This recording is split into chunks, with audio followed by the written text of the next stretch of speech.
All right, so welcome everyone. My name is Ross Yelsey. I'm with the Office of Admission and Financial Aid here at Columbia Journalism School. Thank you for joining this really important webinar just to learn more about the educational financing process at Columbia Journalism School, which is unique. Each school has its own process.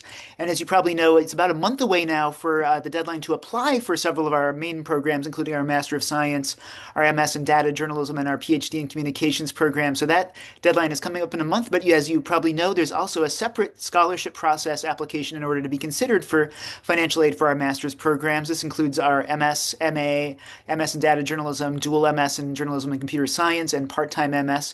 So if you're interested in any of our master's degree programs, you're in the right place here to learn more about that. If, however, you are applying to our doctoral program, that's your program of interest that you're applying for sure, you do not necessarily need to stay for this session because this is very specific to our master's degree applicants. So if you have questions about that program, that will not be addressed in this. But for the majority of our students at our school who are at our master's programs, this is the financial webinar to get all the info about how to apply for financial aid from the school. I'd like to introduce my colleague, Edwin Isaac, Director of Admission and Financial Aid. Hi, Edwin. And then if you want to introduce yourself to the team, to the group, that'd be great. Thanks. Yes, I'm Director of Financial Aid and Admission. Again, the name is Edwin Isaac, and we'll go over financial aid options, the costs, and we'll take questions at the end, kind of more broad questions towards the end. We'll have some sessions next week if you have some more specific questions, more about your specific situations, but we want to make sure that you have a good overall understanding of the process to apply for financial aid and an understanding of the cost as well. I want to be very transparent about everything related to finances with higher education, and obviously specifically with our program here. So I'm going to share my screen, go through a presentation, just kind of pay attention as much as best you can. You can't, I believe you cannot ask questions toward until the end, right, Ross? So, yeah. So just try to soak everything in, take some notes, and then if you have some questions, please feel free to ask those. So we're just gonna share my screen.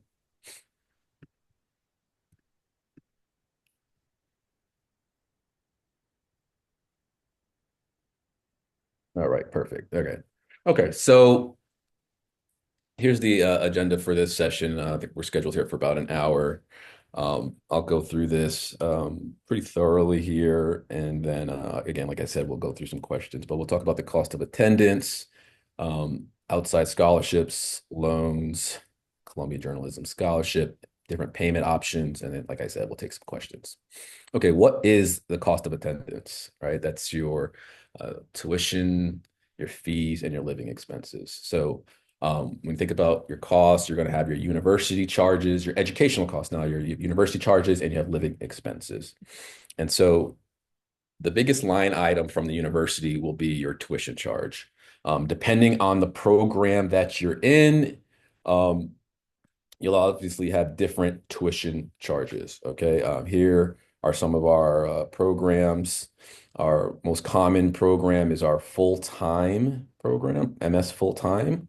And this is tuition only, okay? So just be very, like, again, like just pay attention, make sure you're just reading well.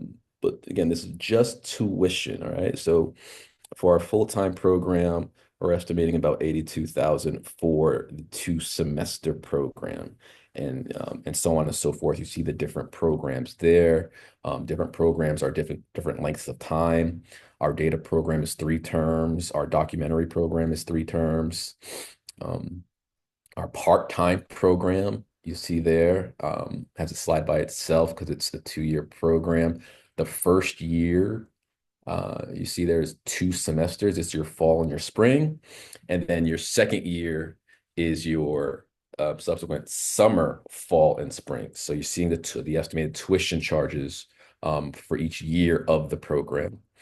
And then for the dual degree program, you'll see there the tuition charge for the first year, which would be your fall and your spring. Your first fall and spring, you'd have the summer off, and then you come back for the second year for the fall and spring. Okay, university charges. Some other ones beyond tuition are the fees. Everyone will also have fees on their university bill. Okay, and you can see down the line there what those are. The first 2 will be one-time charges. just the J School Tech fee and the document fee. The health and related services, what I put there is the annual cost. So that's for the fall and the spring. So you would be charged this per term. Okay. Same for the next charge there, the university services and support fee. Again, that's an annual charge. When I say annual, I mean just fall and spring. Medical insurance, that is a full year charge. You'll be charged a portion of that in the fall and a charge of that in the spring. However, that will be a full year coverage from the middle of August to the subsequent August. Okay, that's a full year charge. ISSO, I should have actually written that out. That's for international students. Every semester you'll be charged. Right now, it's $160 per semester. So again, that's the annual charge for the fall and spring.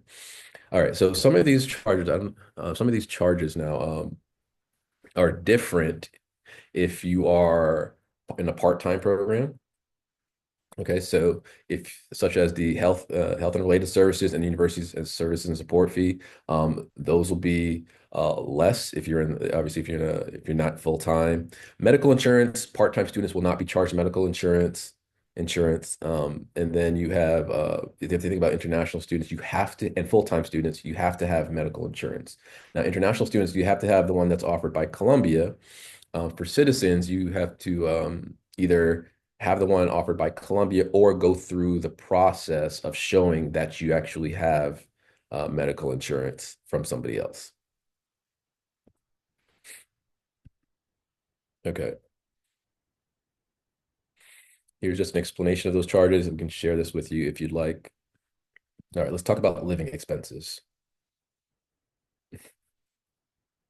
Apologize for this green line. I think it's when this circle here, I draw it maybe. But living expenses. Okay.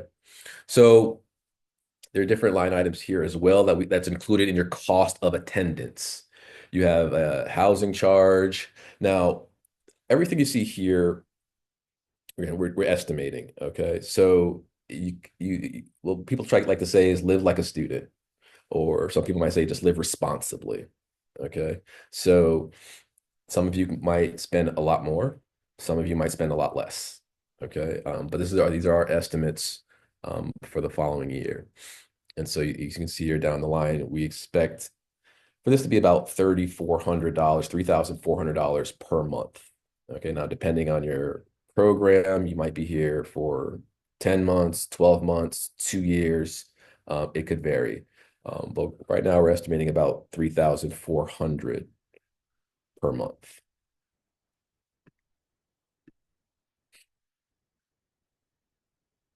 Okay, now let's talk about different sources of aid. Outside scholarships is one.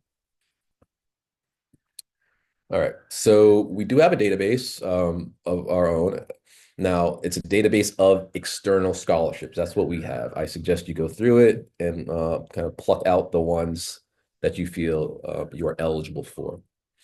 What I like to tell students every year is that you should create a spreadsheet. You should do it today if you haven't done so already. Create a spreadsheet, and the columns should, have the name of the scholarship, the website, the range as far as the award, the deadline, and you should just have that, and then just when the time comes, apply to all of them by the deadline or before the deadline.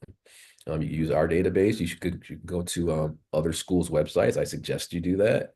When I say go to other schools' websites, go to other schools' websites and see if they have a database of external scholarships, right? If it's an external scholarship, all you need to do is you need to read the requirements, and you need to do that, right? A lot of scholarships might be just for citizens, so you don't, if you're an international student, don't waste your time with a scholarship that is, for citizens. Just take the time to read the fine print, but yeah, go to other schools' websites. You should. I also tell students schedule time, make it part of your life, right? If you want to go to grad school and you don't have the ability to pay the whole thing out of pocket, you should do this and schedule time. So maybe every Saturday morning at 8 a.m., I'm going to wake up. I'm going to try to find, 10 new scholarships and make sure I apply to a couple every week.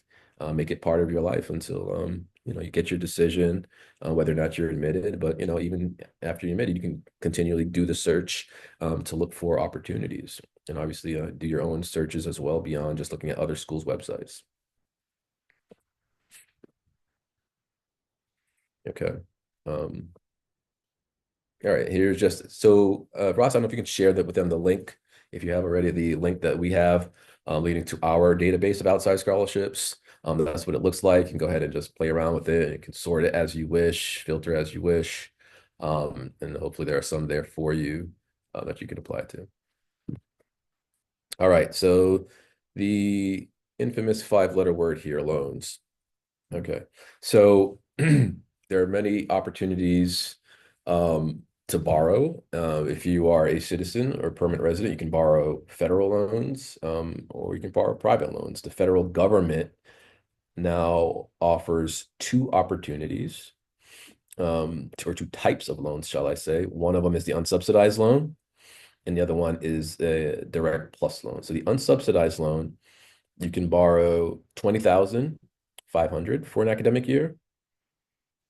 And the plus loan, you can borrow up to your cost of attendance minus any other aid that you have. Okay. So what we do usually with students who complete the FAFSA, which is a requirement, we'll package you with the 20,500, and then you can request the plus loan if you'd like to do so. If you would like a plus loan, you'll have to pass a credit check. Okay, so that's a process in itself. But with the unsubsidized loan, as long as your loans are in good standing, any previous loans are in good standing, you'll be eligible to borrow the unsubsidized loan. Take a look there at the interest rates. That's for this current academic year. Um, I've been in higher ed for a good amount of time. That's definitely on the high end. Um, so I would say to anyone that's going to borrow loans, take the time to review private loan opportunities. Ross, if you could, I sent you a link. If you can share with them the link of suggested lenders. So the university has a page um, talking about alternative loans, private loans, and it has links leading to what the university calls the suggested lenders list, suggested lenders for domestic students and suggested lenders for international students. If you're going to borrow, I would say take the time to study those. Okay. Read the fine print. Commercial loans, they might offer you something that's attractive upfront as far as with the interest rate. But if it's a variable interest rate loan, those interest rates may have perhaps a floor and a ceiling, right? So you want to know the range of the variability of the interest rates. So maybe they'll offer you something that's much lower than these federal loans, right? That might be a kind of a scheme, perhaps, or just a method, a business strategy that they have to offer you a loan that has a lower interest rate, lower than the federal loans, right? And then, but perhaps variability, though, it could go up. So take the time to read about that. Perhaps there are some that will offer fixed rate loans. That might be an attractive opportunity. Also, take a look at the repayment plan options. What makes the federal loans popular are the repayment plan options. Um, there are several repayment plan options they could be standard, where they just do like 10 years, which is 120 payments, right? If you do a payment every month. There's some that do what's called income based, so it's tied to the level of income that you're earning. That's probably the most attractive.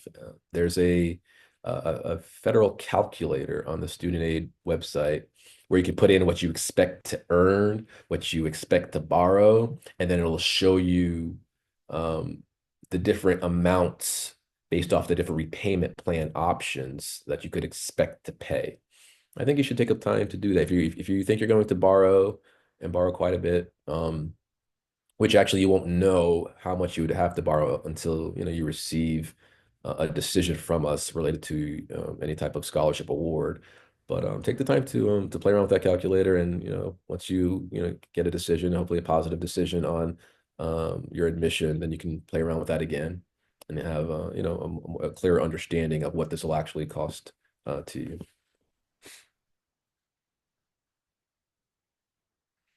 Okay, so now if you do borrow and you borrow a loan that is certified by our office, and it is a true educational loan, we do have what's called the Loan Repayment Assistance Program, which is in its second year. We literally sent out award letters last Friday to our second cohort of students. Now, this is for students who have borrowed loans and who are working in journalism in the nonprofit sector. And what we award is up to $10,000 for you to pay towards your loans, and you can get $10,000 up to 5 times. Um, so it's possible you could get $50,000 in assistance. Now this is for alums now. So you graduated from our program, you borrowed loans while you're in our program, and then you are working in this sector, and you borrow loans. So that's an attractive opportunity that started last year, and we're in our second year. So hopefully, if it's something that's appealing to you, it's something you should start thinking about a little bit, thinking about different areas you could potentially work in that would meet the eligibility requirements for that. I think we have a link for that as well. Ross may share with you. Um, but that's also another opportunity. Okay, so now let's get into Columbia Journalism Scholarship. This page here is actually on our website, and it shows, just the meeting awards. But I think one of the most important figures there is essentially 3/4 of people who apply for aid will receive some amount of aid from our school, from Columbia Journalism School. Okay, and you see the different amounts, different median amounts across the different programs there. Now, how do you get this money, right? There are um, some forms you have to complete. You see there the supplement, the CSS profile, and the FAFSA for our citizens and permanent residents. And I'm actually going to kick this over to Ross to talk a little bit about it. Great. Thanks, Edwin. So as you saw on the slide earlier, there's a few prongs to this process. So there's a CJS scholarship supplement, which I'll talk about. We'll talk about the CSS profile in a moment after this.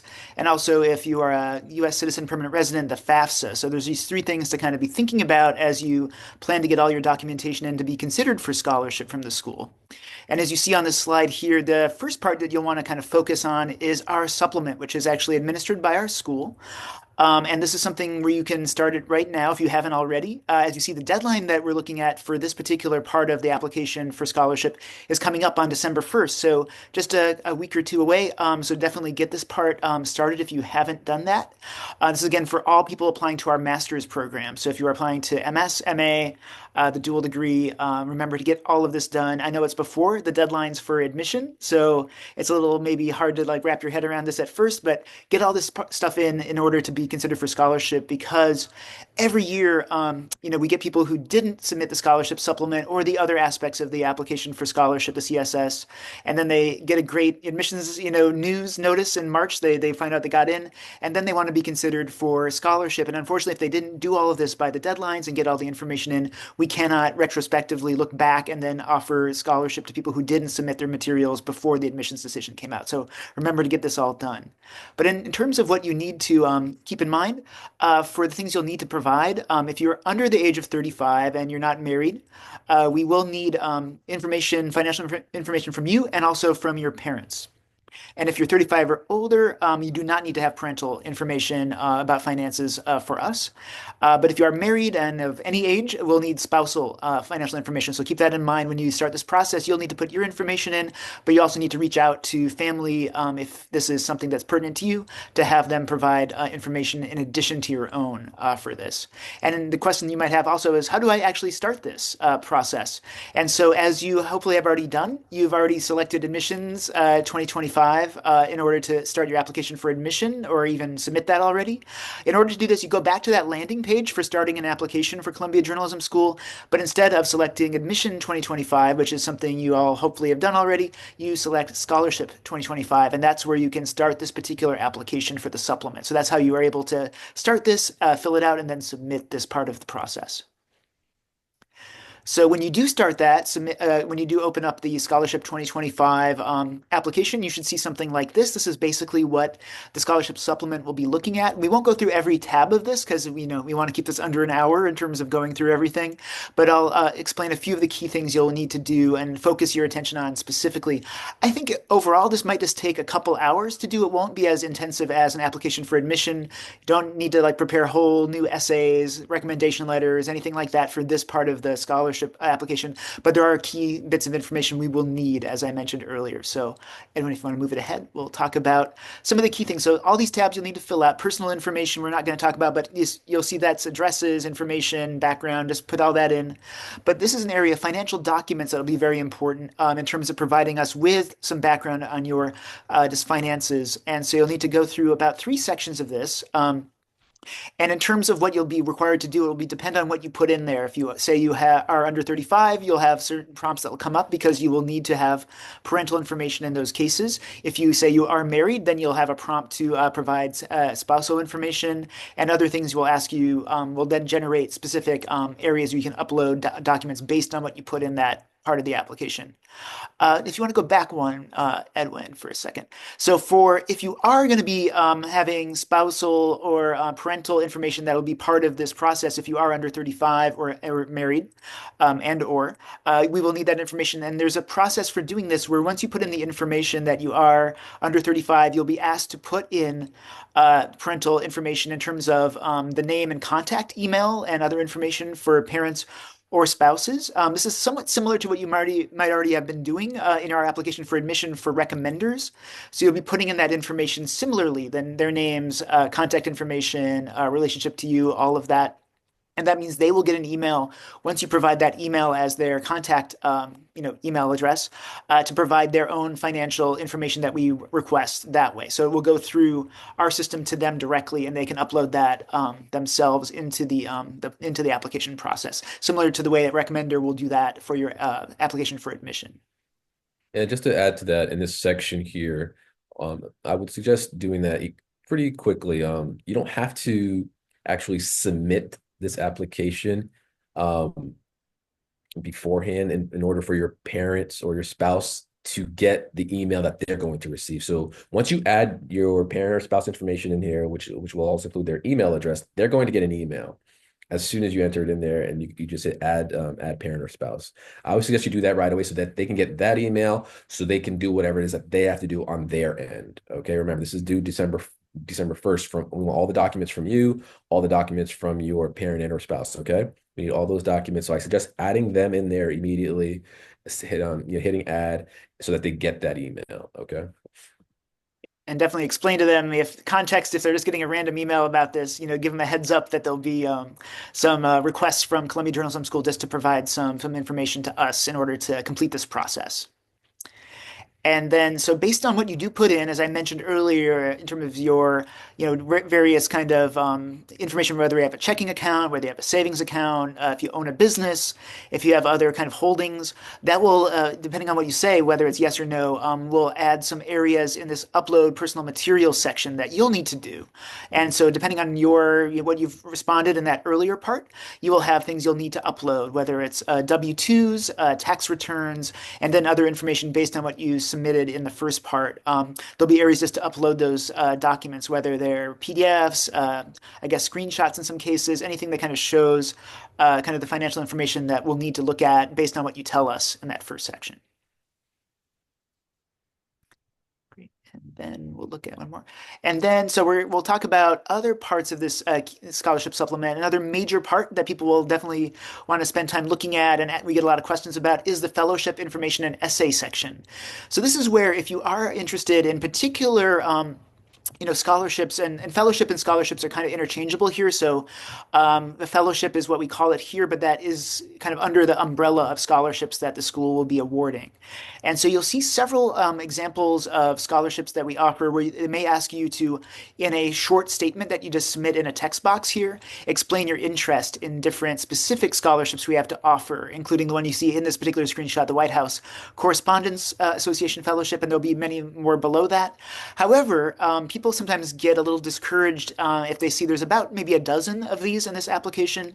And so if you think that's all we have to offer, don't feel discouraged. I would say if there's anything that you see there that you feel like you're eligible for, interested in, it doesn't hurt to submit the short, interest essay for that, which would make you potentially eligible for that scholarship. If you leave it blank, of course, or say you're not interested in applying for it, we can't consider you for it at all. So this is only the tip of the iceberg, though. So there's hundreds, at least 100 more scholarships out there that do not require you to provide a short answer application or indicate your interest in that.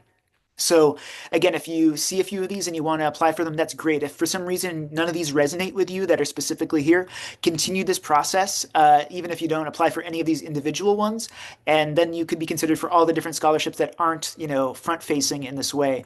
Similarly, we get questions about some scholarships you might have seen on our website in terms of like featured scholarships, including, say, for instance, the San Paolo Scholarship, which is for Italian citizens, or the Nikkei Scholarship, which is people from Asia. And you might be kind of confused because you don't see those on here. But don't worry about that. Those are scholarships that are definitely part of the things that we have on offer at our school, but you do not need to apply for those, and you won't see them in this particular scholarship supplement area. If by virtue of your citizenship and the things you are applying for, we'll be able to consider you for that even without you actually applying for them directly. So there's things you might see that are on our website that aren't on here. Don't worry about that. Just submit the scholarship supplement and all the other required information in order to be considered for those scholarships and anything else we have to offer at the school. Yeah, I just want to add a little bit to that.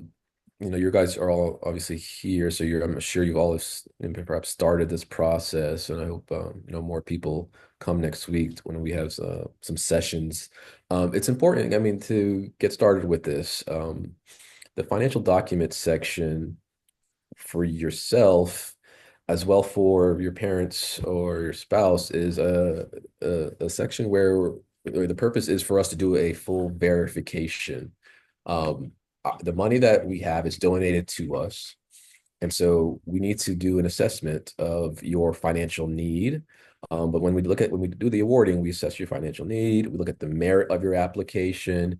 But again, these are donations and there's restrictions as well. So we need to make sure, we're giving money to people who meet certain criteria, but, also have financial need. And so, it can be a bit of a cumbersome process getting all these documents, right? Where you want your taxes, W-2s, earning statements from international folks. We want your brokerage account statements, your savings, your checkings, business returns. If you have other real estate property, we're going to assess that, the value of that.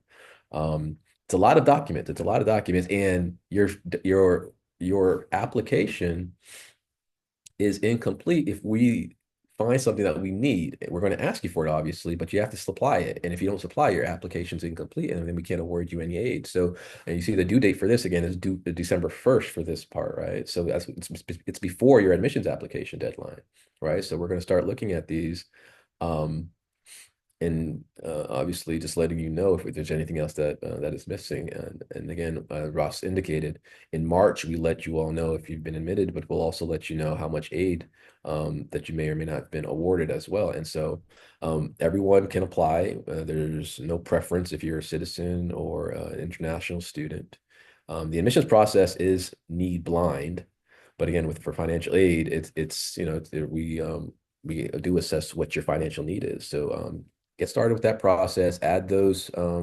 If you're under 35, add their parents. If you're married, add your spouse, and let's try to get all those documents in the first go around, so we don't have to ask you for more documents and make your file incomplete. Okay. All right. So once you complete or submit your scholarship supplement, what we'll do is send you a fee waiver to complete what's called the CSS profile on the College Board website. I think Ross will throw a link in there as well. What we actually do is we generate a student ID for you, but it's not until you complete certain components of the admissions application, which I'm sure most of you have already done anyway. Just answering a couple of questions, which you've already probably done right from the beginning of the admissions application, which will just automatically generate your student ID. And then once you submit your scholarship supplement, we will send you an email with your fee waiver. But you can go ahead and start the CSS profile. The fee waiver is not until you actually submit the CSS profile. Okay, when you submit it, it'll ask you if you have a fee waiver. Then you just provide the fee waiver that we gave to you, and then it'll be of no charge. Okay. Those of you that may have a non-custodial parent, that there is a non-custodial profile as well. That non-custodial parent will have to obviously complete that profile, but we will also create a whole new waiver code for that. And we will provide that to you to share with the non-custodial parents so that they can submit that profile at no cost as well. But this is another piece that is due again December 10th. The next few slides are just really it's just photos so that you nothing is like a surprise to you when you see the profile. It's going to ask you a lot of questions about income, assets for you, for your parents, housing information. It's a pretty cumbersome profile. Many schools in this country use this application. So again, I would suggest, you can always just get started. Again, when you submit it, you just use the fee waiver, it'll be free. So it's just something, another piece to this for us to really have a thorough understanding um, of your financial background. Okay, so one of the last forms here is the FAFSA, which I briefly touched upon. This is for citizens and permanent residents.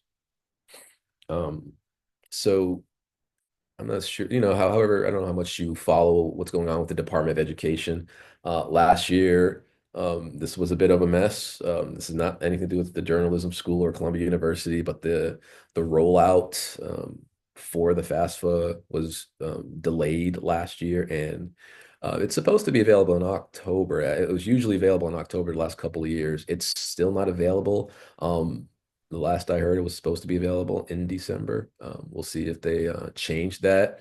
If you follow what's going on with the Department of Ed again, with the federal government, you'll be able to get some updates. But if it does become available in December, we'll probably maintain our date of January 15th. Obviously, if it changes, then we'll change the date as well. But you need to do this in order to um, have federal aid, be considered for federal aid. Okay. All right, we kind of went through this pretty quickly. There's a couple more slides, not too many, but I think we can we can open it up for questions, and I'll finish up the next just one or two slides here. So there's payment. Obviously, there's different payment options that the school will receive, and you just see them right now here. I think Ross has a link for you as well on that. A common question that I receive is if you could use credit cards, and then you see there at the bottom there are no credit card payments. The university does not receive any credit card payments. A popular form of payment is the third option you see there, which is a payment plan. Okay, and how that works essentially is it divides your semester bill into monthly payments. Most commonly, people will choose the annual payment plan, which will divide your fall and your spring. So if you're here for the summer, it does not include your summer, at least this annual plan. So what it'll do, it'll divide your fall term payment into 5 monthly payments from August through December, and then your spring payment plan from January through May. Okay. All right.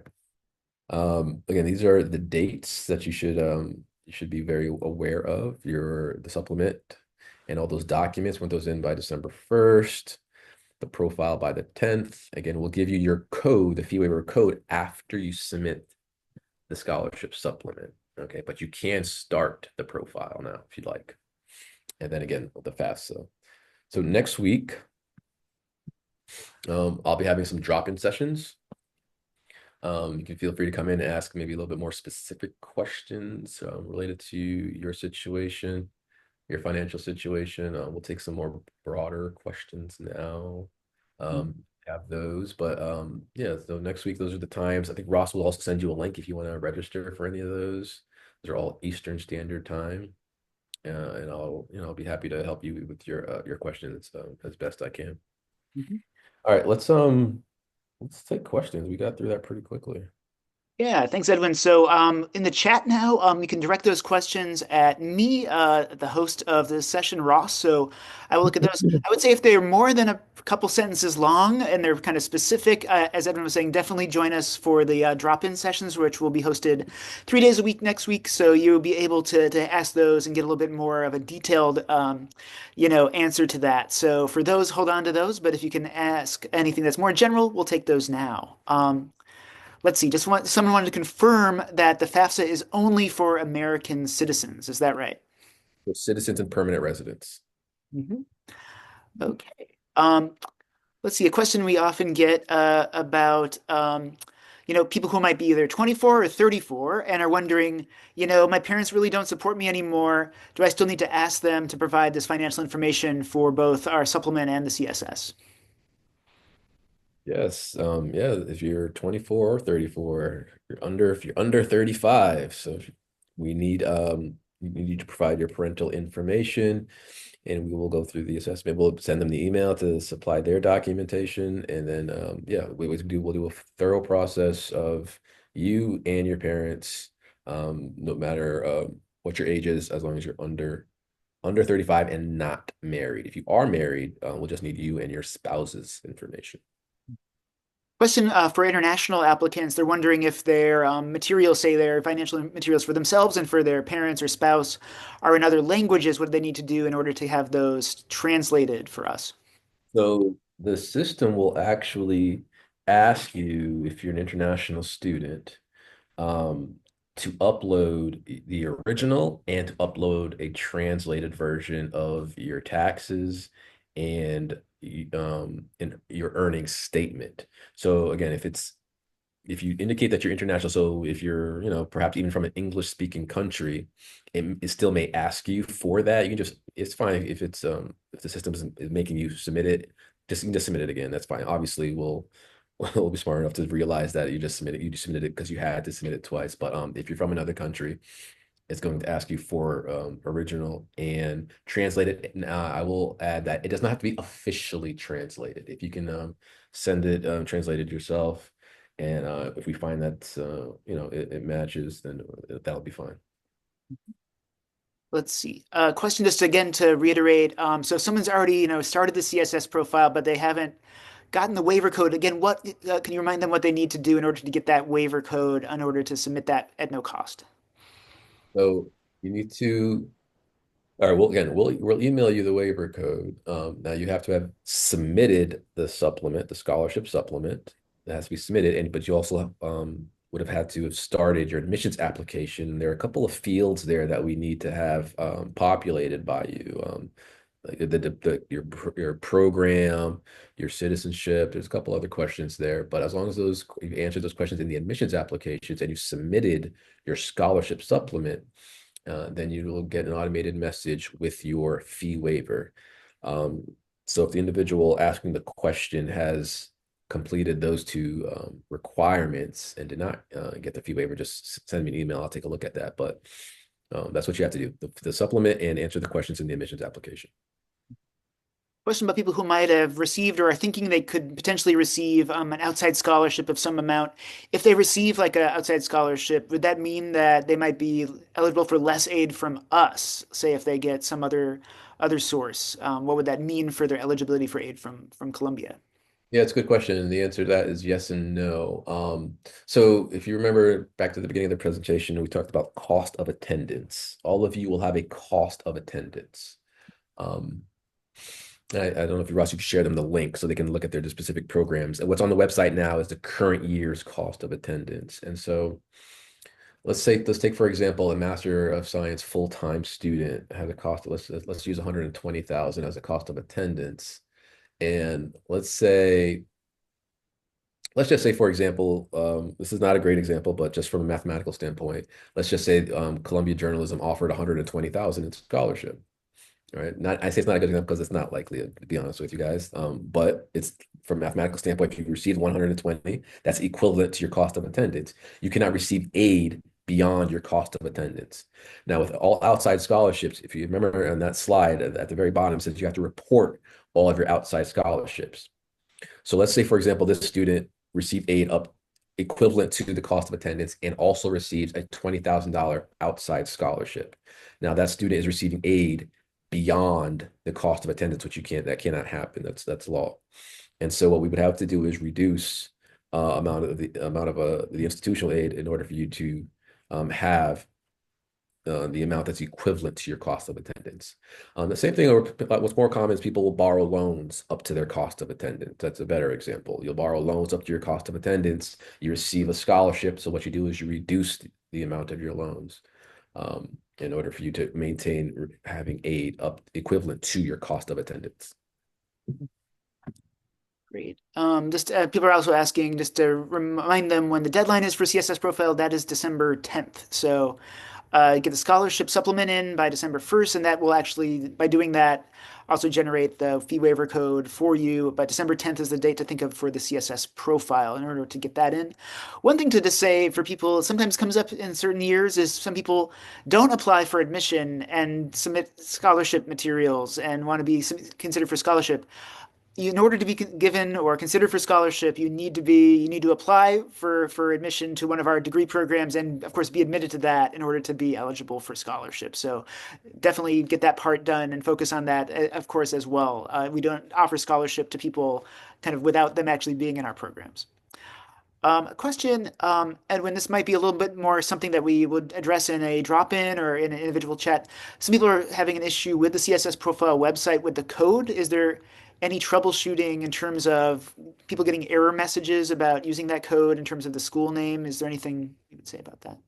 Not a broad error. I mean, just send an email if you're having an issue, and then I can just take a look at it from my end and Yeah, I'll take put care of that that. email here. That's apply.journalism@columbia.edu. So if those ever come up, those are the best ways to try to address those, or anything else you're getting with error messages or other technical questions. Yeah, yeah. I got a few people emailed me about that. I was able to just troubleshoot it real quickly, and they were able to submit it. So just send them. Don't submit it until don't pay for it. Okay, don't pay for it. So just send the email, and we'll take care of it.